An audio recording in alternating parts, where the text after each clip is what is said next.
Today on the podcast, we have author, speaker, business entrepreneur Jantsch, author of many different books, but in particular, we spend most of our conversation talking about his latest work, The Self-Reliant Entrepreneur, a book that dives into some of the lessons John learned researching transcendentalists, a time period in the late 1800s, mid 1800s. Emerson, Thoreau are some of the authors that you may know. This idea of self-reliance feels incredibly important, not just to entrepreneurs, but in every aspect of our life. If happiness is a derivative of meaning, then being self-reliant will help us find that meaning. And that, to me, feels like something we need to talk about. And that's why I had John on the show, and I am incredibly happy to bring him to you right now.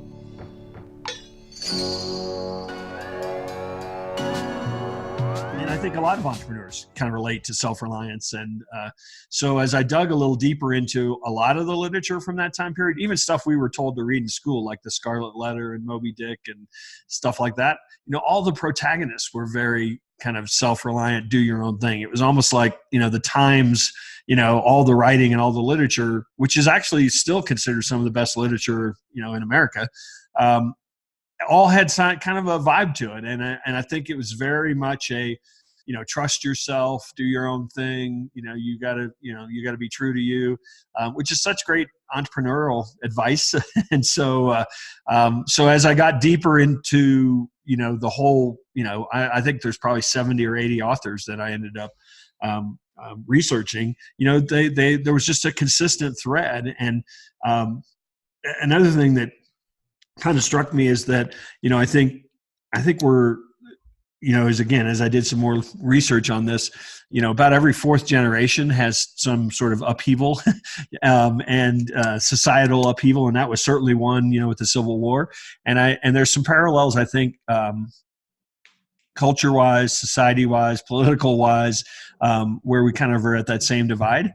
And I think that, a lot of the self-reliance literature really is not just about, you got to do your own thing. It's also about, having empathy for people who don't see your vision and, learning from them. And, that there's almost a healing aspect, I think, to, the more self-reliant we are, as opposed to relying on, governments and political parties, I could not agree with you more. It's funny what I take from, and I guess I don't know that I identify as, would have identified before I actually started researching to come talk to you today, until I started. I don't know what I ever would have self-identified as someone who was into transcendentalism writing. It's a tough word to say, and I don't have a strong grip on the English language. So but I've always loved Emerson's work in particular, and it's complex, and sometimes it almost feels like he's kind of contradicting. I'm not saying that word right, but well, no, I think you're absolutely right. There are times when he does that, and he actually admits it, that's a trait of self-reliance, is that it's okay to change your mind. Yes. And that part of it's funny. Yesterday I was interviewing, and this will make no sense to the people who ultimately hear this podcast, but yesterday I was talking to Brian Fanzo, and we were talking about how the world is obviously, it's very almost cliche to say how polarized our society is today. And we started talking a little bit about how you navigate that, and especially from a business standpoint, and talking about the various business cultures and how as a leader do you work through that, and then how do you work through it from if you're kind of coming up, and ultimately we found this idea, and I think this is very much in tune. And then I want to get into the book and that kind of stuff. And actually I want to get into some of your backstory too. But what I thought was really interesting in researching for this was this odd sense where we started talking about how it feels like there are two sides, and I actually tweeted this today, was there's two sides of a social media conversation. There are individuals who are looking for that one difference so that we can hate each other. And then there are individuals who are looking for that one commonality so that we can find peace. Yeah. And it's almost like the two sides don't know the other exists. Like the side that's looking for hate is like, everybody hates everybody. And the side that's looking for commonality is like, yeah, the world's pretty good. Like I'm enjoying myself. And it's really weird how the two almost don't even see each other. And I take that from his work. It's almost like, if you can accept who you are, then you kind of are towards commonality. But if you're very uncomfortable with who you are and you need someone to tell you where to be, then you're going to fight and hate for what you think should be the side. Yeah, so sense? True. And yeah, absolutely. And initially, Emerson was a preacher. I mean, initially, some of the writing and some of the thinking were really kind of trying to reform some of the church, thinking that he was in. And so sometimes it's a little off-putting to actually call it transcendentalism. People are like, wait a minute, is that some sort of religion? But it really was just almost more became more of a social reform movement, but they really, when you read deeply, you see that they really borrowed from some of the Eastern religion, traditions. So this idea that we're all connected in some fashion, it runs really deeply through all of their writing. And so the idea of, to hate somebody else is in part to hate a part of yourself. And so I, and I've always believed that. I just, everything. I mean, like when people talk about like, should I get paid for referrals, or, should you offer incentive for referrals? I'm like, look, the universe will keep score,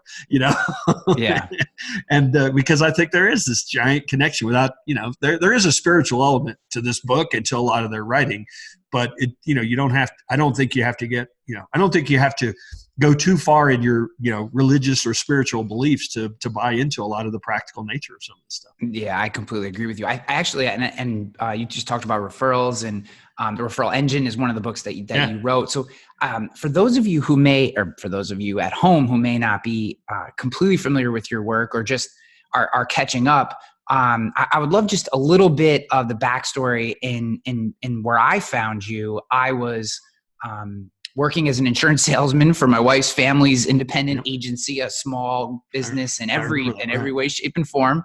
And that's how I found you. And you were the guy pounding small business stuff, where everyone seems to eventually go into big business. And not that your work doesn't apply there, but you really kind of kept coming back to how a lot of the sales, marketing, relationship building tactics applied to small business. That was really where I found you. But can you just talk a little bit about that part of when you started writing books and duct tape marketing and all that kind of stuff? Yeah. So, and I'll be brief on this. I got to go all the way back to the start. Right out of college, I went to work for an ad agency, and I did that for about 5 years, and kind of felt like, hey, any dummy can run a business. I'll be one. And so I kind of jumped out and did my own thing, and I really just chased project work like a lot of people. Hey, I can hustle, and do you need that? Sure, I can do that. And kind of built a bit of a business just doing that. I had a couple of clients that were small business owners, and I just really loved working with small business owners, but man, they were very challenging.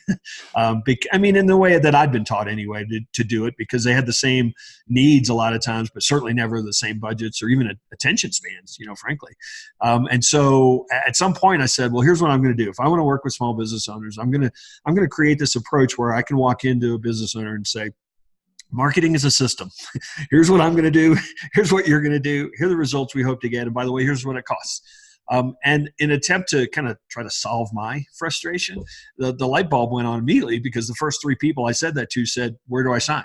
It's like they had, and still today had so much trouble buying marketing services because everybody was selling the idea of the week, and they couldn't, put anything together. And so nothing was really working. So that approach, I decided to give it a name, because I wanted it to be a system that had a name almost like a product. And so I came up with duct tape marketing. Don't ask me how or why, but it stuck, and people it really seemed to resonate with this idea of simple, effective, affordable. I started writing about it. This was really right about the time, around the turn of the century. That sounds odd, doesn't it? But where people were starting to do things online, I started writing about this approach, turned it into a blog, ultimately the name resonated so much, I just made it the name of my business and pretty much put duct tape marketing on everything. I started selling a course. I productized kind of my approach, and that attracted publishers who wanted me to write a book. That was really the genesis of duct tape marketing. And it also started attracting other independent marketing consultants who said, hey, I agree with this approach. How can I get it? And so I also have now a network of about 150 independent marketing consultants around the world that license the duct tape marketing methodology and approach. And so as a group, we work with thousands of small businesses, and you kind of hit the nail on the head. I like to call them real small businesses. The mom and pop places that a lot of people aren't going after, except for like Google or somebody that trying to sell them some stuff. And I just think they're the salt of the earth, and I think that helping them get their life back through marketing is kind of my life mission, and it runs through pretty much everything I do. Yeah. And for whatever it's worth, I know some insurance agencies that have adopted the duct tape marketing philosophy and found incredible success with it. So it's always been, it's nice. I think, when you see someone who has a system like yours and you're like, oh man, I really love the way that's packaged up. That's great. It's tight. It makes sense. And then it's even cooler when you hear that it actually works, so that was really good. So then, I want to spend most of our time there. If anyone has any interest, which I'm sure they will, once we really get into the self-reliant entrepreneur, which is where I want to spend the vast majority of our time today. Just Google John's name, Google duct tape marketing. You will find all the books, all the back episodes of the blog. You've been doing a podcast for basically since podcasts started. And there's a library of information there. So I don't want to necessarily spend time on that stuff because you've said it, you've done it. There's plenty of places that people can go find it. Sure. I want to start looking at this idea of the self-reliant entrepreneur. And my first question for you, since we already kind of talked a little bit about just where self-reliance came from for you, I guess my first question is, do you think that we lost this for a period? Like, for you to write this book today, it makes me think that, okay, there was a time period where the idea of self-reliance was counterculture.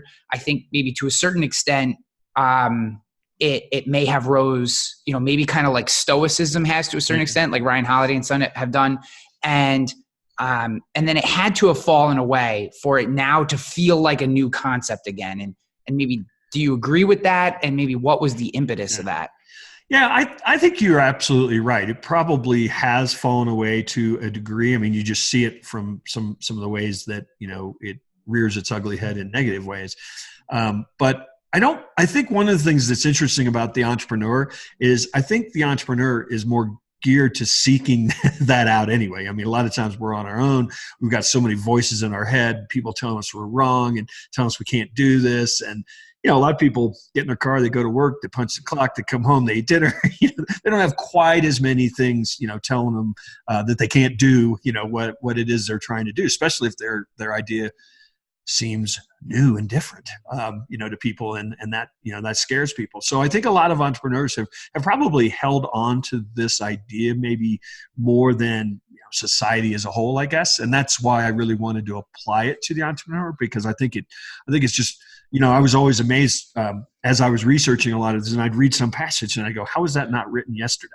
I mean, it's 150 years old, but it is so relevant, today.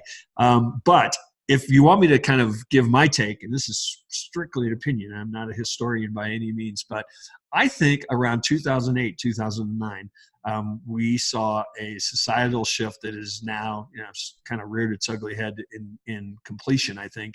And that, it coincides with what people, depending upon who you ask, the Great Depression or the Second Great Depression, in the United States. And I really think that, that kind of what came before that, and now the sort of the last decade at least, I think we've kind of hit this trough, I suppose, in that. And I think that you'll see a lot of people, I think, more actively. I think there's certainly people that that have retained the kind of some of the things we've talked about, but I think I see a lot more activism around saying, hey, we need to come together.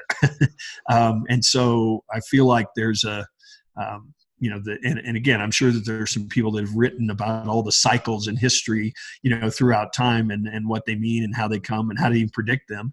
But the timing feels right to really be pushing this idea. Yeah, it's funny that the economy since the Great Recession or whatever, 2008, 2009, it's been nothing but up. We're in the longest up cycle that we've had, I think, since like the 80s. And at the same time, there is this odd sense of, I don't want to say doom because that feels a little too heavy, but like this odd sense that everything isn't okay at the same time. And there's been, some people have written about a recession that's coming or a correction and different things. And I would say my gut tells me that has to be right. Like it just can't go up forever. And the idea of being self-reliant during a time of turmoil feels incredibly important. Is that kind of the impetus here? Absolutely is. I mean, most people spend their two biggest expenditures are on their entertainment and on their ego. And I think that, a lot of that, buying the big car, buying the boat, buying the stuff that, kind of feeds the ego. And I'm not against, joys and having fun, and all the things you can do. But the people that are very driven by that, a lot of times it's really driven out of a sense of fear in a lot of ways. And I think that part of the idea of self-reliance is so much is about trust, Thoreau is a great example. I mean, throughout Walden, he talks about how we need to consume less and make more, and I think that certainly is a theme that as I've gotten older, as I've, gotten farther along in my business life, I'm way less concerned about, looks on social media and all of that kind of stuff. And I got to tell you, it's a lot more joyful. Yeah. So maybe for someone who has never read Emerson or Thoreau or any of the others of the time period, like just break down this concept of self-reliance in terms of maybe give it an idea of like, what were they specifically addressing at the time? And then what does it mean for us today, 150 years later? Well, I think as I said, originally it was a bit of a reform movement or a social reform movement. So at the heart, the idea of self-reliance was self-trust, that, everyone's unique. Everyone has the ability to do whatever they want to do, whatever they, believe, that they don't need to follow the well-worn path of, what other people are telling you to do, that if you have a dream, you absolutely owe it to yourself to go for it, and to follow your own, path and listen only to you. Now, what's interesting is, a lot of people kind of put that as, I'm going to, here's my goal of earning, $10 million by the time I'm 30. And that, theirs was really much more about how do you express your true self? How do you follow your truth? Okay, if earning, $10 million by the time you're 30 is a way for you to express your truth, then go for it. But that there was so much in this work and in this literature about, and especially as I apply it to a business, a better you makes a better business. And so much of, what they wrote about was how you had to, okay, it's great to say, trust yourself, follow your inner truth, but there's a whole lot of work on how you discover what that is, how you stay true to it, how you, keep the demons out, that are telling you that you're no good. And so there was certainly a lot of writing on solitude and on journaling and on walking. Thoreau has an entire essay that I recommend people read titled Walking. And it's just all about this idea of, getting outside. That was another theme that runs through a great deal of this work, is that nature, is a perfect example of how we, should live. So, there's a lot in self-reliance. And in fact, Emerson has an essay called Nature that I recommend people read. But the idea of it was that, you have to, and this is the part where I think it's so odd that this was written 150 years ago. You know, they were talking about you have to get some downtime and you have to get away from the hustle and the bustle. And, you know, they didn't have social media. They didn't have the internet. And they were saying that. So imagine how important that idea of self-reflection is today. You know, one thing that we've probably been a little bit remiss, I should talk about the structure of the book a little bit. Yeah, please. As well, because, you know, I'm not, and there is some history in this, but this is not a history book. I'm not trying to explain to people what all these people were thinking. Yeah. I've basically made a daily inspirational for entrepreneurs. That was the goal. So it takes the literature from this time period, and I've, you know, basically curated a lot of the you know, nuggets that I think are really gold. And every day you get one of those nuggets. So it starts, you know, January 1st, January 2nd. You know, you're getting a page a day. So you get one of those nuggets from, I don't know, I should count someday so I could be accurate, but probably 100 different authors, 366 pages. And then I riff for 100, 150 words, just trying to apply it to my experience. So, you know, buyer beware. That's really what it is my opinion, my experience about, you know, how to live as a self-reliant entrepreneur. And then I give you a challenge question every day, which is hopefully something that you can center on for the entire day and give some thought. So, you know, that's the idea behind this book is it takes you about 3 minutes to read a page. You know, it might go very nicely into somebody's morning routine if they're doing some journaling or doing some self-reflection or meditation or something. So it was kind of meant for that, because I think the second you leave the door, you know, there's going to be hundreds of people and hundreds of things trying to beat you down. And so, you know, the idea behind this is maybe just a daily dose of, hey, you know, you got this. What changes have you made after doing this research and diving in? Like, what things have you seen change about your own life? Yeah, it's really insightful for you to ask that, because I have been telling people all the time that I grew more in this past year from writing this book than you know, I'm certainly, I don't know how long a period of time, but it was such a compact amount of time that I spent with this literature and spent thinking about, you know, what I was going to share, that, you know, you know, don't tell my clients this, but, you know, I spend very little time on social media now.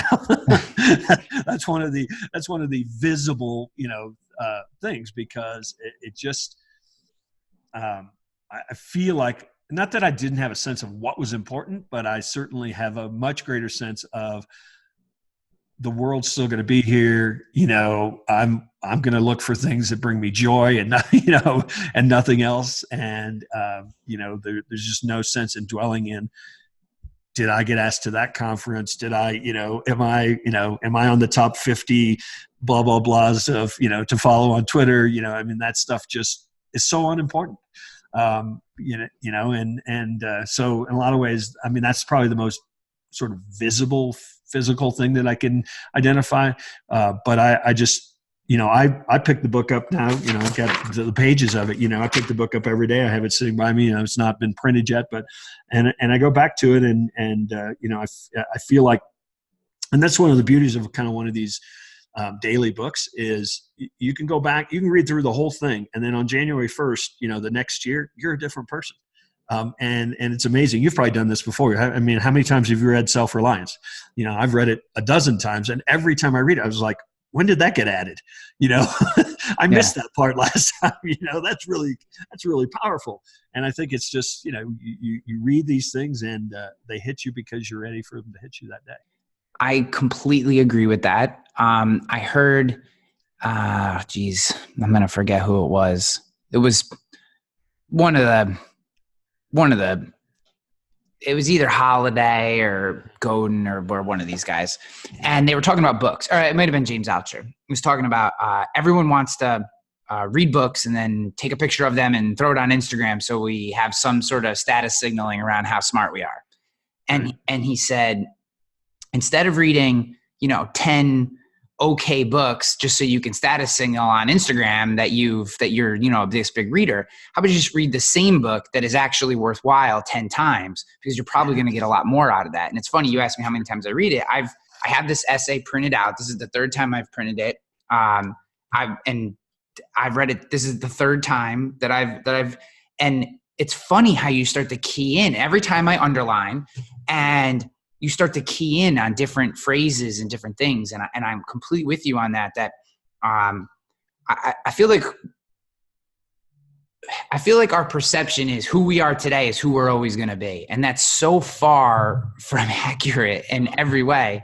And the case in point is I always key in on this line from his God will not have his work made manifest by cowards. That's like one of my favorite lines ever written ever in any book. Like if I ever get a tattoo, I may have that phrase tattooed on my body.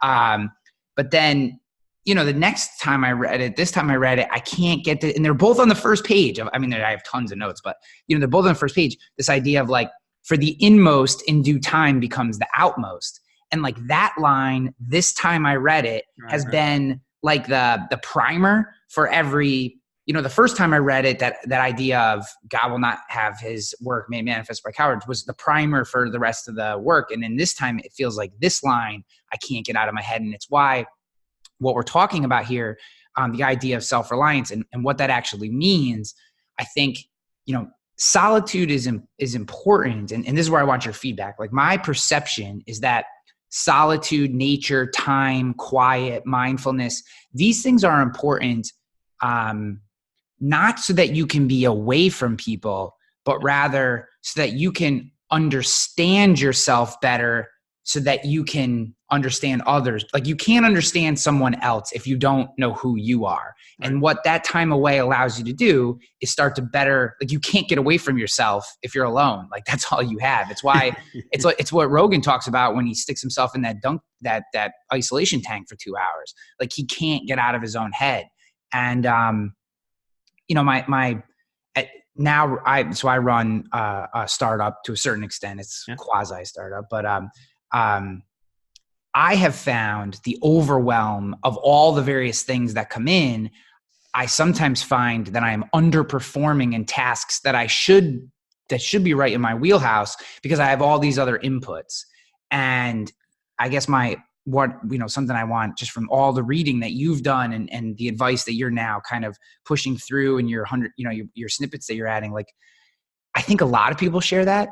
What are some of the things that, and again, I don't expect you to quote certain pages, but what are some of the things that you found that entrepreneurs or leaders or really anyone can be doing from this work to start to find some peace and feel a little more, find a little more meaning in their work, I guess. Well, a number of the things that you mentioned run through a lot of the pages. Now, I organized the book so that every month kind of has a theme, so we're in September. Congruence is a theme for September. And it's not outward overt, but it kind of brings a little bit together.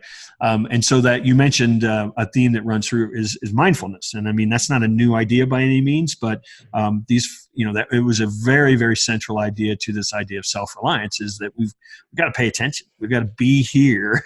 You talked about the inputs. I mean, the worst inputs in the world are the ones from yesterday and the ones that are, for tomorrow that we're already thinking about. And it not only takes us away from doing our best work, but it kind of robs us of the joy that we could have while doing that, that work. I mean, we've all experienced that. And I think one of the best ways to give somebody a true experience of the book, if you don't mind, is I would love that. Please. Take like 3 minutes. I'll read one. No, please do. We're recording this on, and it's funny you talked about this passage is from Self-Reliance and it talks about mindfulness.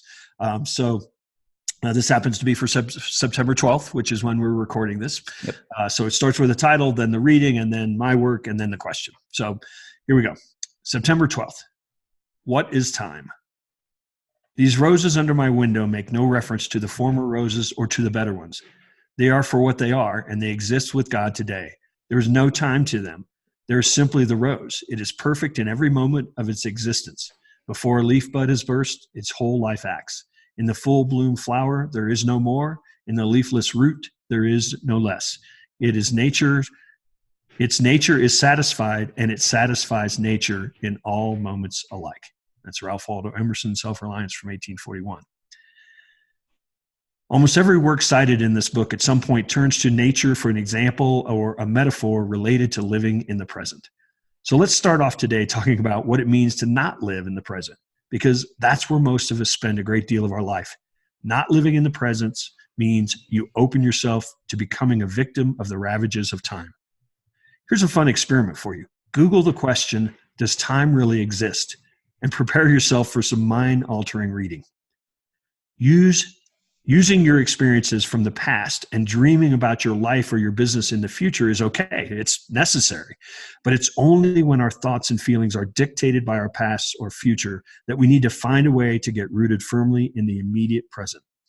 The reason nature makes such a fine example of mindfulness is that in nature, there's one giant emerging moment. There is no past, no future, really no time. So there's no way for nature to develop any bad habits related to such social constructs. So we spend time focused on the deadline, working as a means to an end, fixated on Monday instead of Sunday, worried what others might say or not say about our best work. We won't solve this today. This is your lifelong work. So settle in and get to practice. Your challenge question today, what are you experiencing right now in this moment? Describe it. Tremendous podcast, Mr. John Jantsch. That's what I'm experiencing. It's so funny. So I love that framework, and thank you for reading that. It really does. I'm sitting here and it's funny. You're reading that passage, and I'm taking notes off of then your interpretation and then suggestions based on it. And this idea of being present. It's something that I personally struggle with immensely. I've tried mindfulness meditation. I still try to do that once in a while, although I found it is not the best form of bringing me to the present. For me, that happens to be writing. Writing helps me center. But if I'm not writing, really, if I'm not creating, I really, really struggle with being present. And what I just love to know, this doesn't have to do with the book or whatever. Like, how do you struggle with it? Like, what is your relationship with acting and thinking in the present moment? Yeah, I think everybody does. And I think particularly entrepreneurs do, because, my wife and I were talking about something I had a meeting cancel earlier this morning. She was like, "Oh, did that open up your schedule?" I was like, "No, I got more stuff to plug in there." It just meant I moved something, into there. And I think it's really easy to get into that habit. I definitely have a morning routine that I try to stick with that it helps me get started. But I will find that I do say that, throughout the day, I try to take breaks that are just, about that. And for me, I spend about half my time in the mountains in Colorado now. And so, after this podcast, I'm going to go walk in the woods for a minute. And that, I try to do that, 3-4 times a day. When I can. First off, it makes me more creative. It not only brings me back, I think it just kind of rejuvenates. It's almost like you build up all this like sludge all day long, if you don't clean it out occasionally, by 3:00, you're not sure what you've, got left. So that's certainly a practice for me. Another thing, and I'm not great at this, but at least it helps me from getting overwhelmed, is that I, even though I will have appointments and things during the day, I have 2 or 3 things that these are the most important things. And I'm not gonna, I may have 6 other things on my to-do list, but I'm not going to really knock anything else out just because it's easy. I'm going to, focus on the hard things. And a lot of times the hard things are the highest payoff things. Yeah. It's almost like allowing yourself to feel a sense of accomplishment for the things that you did get done, instead of feeling like giving yourself a hard time for the things that you didn't get done. Like, you could pound through a whole day, and at the end of the day, I'm like, and I didn't do this thing. And I'm like, instead of getting there and going, but wait a minute, like, I just crushed 8 hours worth of work. Like, why am I not celebrating that? And why am I giving myself flack for the couple things that I may not have gotten to? Well, and I tell you, if we had a little recorder recording what we did throughout our day, we probably about 20% of our time at the office is, do we actually accomplish anything that means anything? Yeah. I have a getaway place. Like, I'm actually recording this podcast from there. It's a co-working space here it's actually in Troy, New York. Our office is in Colony, which is across town. And the office is great, and I need to be around my people, and we work incredibly well together. There's 10 of us. We're in a nice tight spot, and we work in that space well. But I also, and I have shared with them that I have to get away. Like I have to have that time where I'm here. There's no one else around. This is my room. No one's busting through that door. Like I can do this. I can do other work. I have a whiteboard right over here that you can't see. Well, I guess you can kind of see it up in the corner there, but that it's funny how we, and I guess bringing this back to the idea of being self-reliant and being an entrepreneur is giving yourself permission to do those kind of things, to walk in the woods 4 times a day, right? Some people will be like, oh, John, you're not hustling or grinding or, hashtag hustle life or whatever. Like that's wasted time. But really what, you've made the decision and given yourself permission, you're comfortable with it and okay to say, look, those 4 breaks make me better. And, that feels like a big part of this work. Yeah. And I would argue that the return on investment is so great that I'm actually giving myself time back, by doing that is how I look at it. That's tremendous. So, I want to be respectful of your time. And I also want people to buy this book because to me, it feels like, especially as the idea of like, we need to be everywhere and we need to have everything turned on. And I know there's a lot of counter arguments to that, but it doesn't seem like everyone's listening. This feels like the type of work where I can have that daily reminder to, hey, maybe it is a good idea that I turn notifications off for a while, or maybe I should, it is okay for me to drive home real quick and walk my dog in the middle of the day and take that time. Like this feels really important. I want people to go pick up the book. So if you were going to leave just leave with like one final idea around self-reliance and how it applies to business today. It doesn't have to be the most important idea. It just one idea that you think we haven't touched on. Sure. What would that be? Well, I think the importance of, say, this format, and I'm not saying that you have to get this book, but the importance of this is that what self-reliance in some ways is a habit as much as anything else.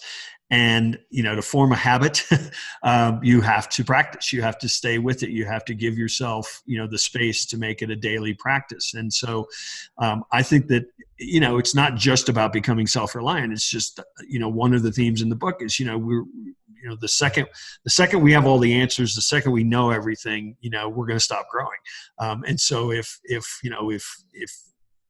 you're taking this work and working on yourself every single day, you're going to benefit. The people around you that are, your closest relationships are going to benefit. If you serve clients, they're going to benefit from this work that you're doing on yourself every day. And, I love that you picked that out because the theme of this podcast in whole, the overarching theme is finding everyday peak performance and just those little things in the journey that help you get 1% better, right? To the goal that is unobtainable. And I couldn't agree with you more. Big recommendation of this show is Atomic Habits. And that fits right in there. Like couldn't agree more that finding habits that help us get to where we want to be is exactly the way to think about it. If it almost feels like, and in particular, something like this, where like, am I self-reliant? I have no idea, but I do know that I can work to becoming more self-reliant. Right. And I can make a habit out of efforting towards that place. And it's all relative and subjective anyways. So I love the format. I think, when I was introduced to what you were doing and I saw that it was a daily practice and also I love the time. Like sometimes daily practice books are like a 10 or 15 minute read and that feels a little overwhelming to me. But, that 3 to 5 minute range feels very achievable. I can pick it up, bam, get that in for the day, go jump in the shower, think a little bit about that idea and then try to put it into practice. So, hey, John, I appreciate very much you coming on the show, sharing your ideas with us. Where can people learn more about this particular work and then just you in general? So the book, if you want to find just everything about the book, it's self-reliantentrepreneur.com. Reliant and entrepreneur are hard words for a lot of people to spell, but if you get close, you'll probably find it. Self-reliantentrepreneur.com. And then, of course, you probably can be led to it by many of the pages at ducttapemarketing.com. So that's just DUCTTAPE marketing.com. Tremendous. And if you find it on ryanhanley.com, I'll have all the links there as well. But you don't have to go to mine. Go directly to John's site. Man, I appreciate it. I'm glad that we were able to connect again. It's been a few years, but I've been following along with what you're doing. And I love just, this feels like a very natural evolution of your own work. And I love it, man. So just thanks for coming on and sharing it with us. Yep. Congrats to you. Appreciate you. Be good.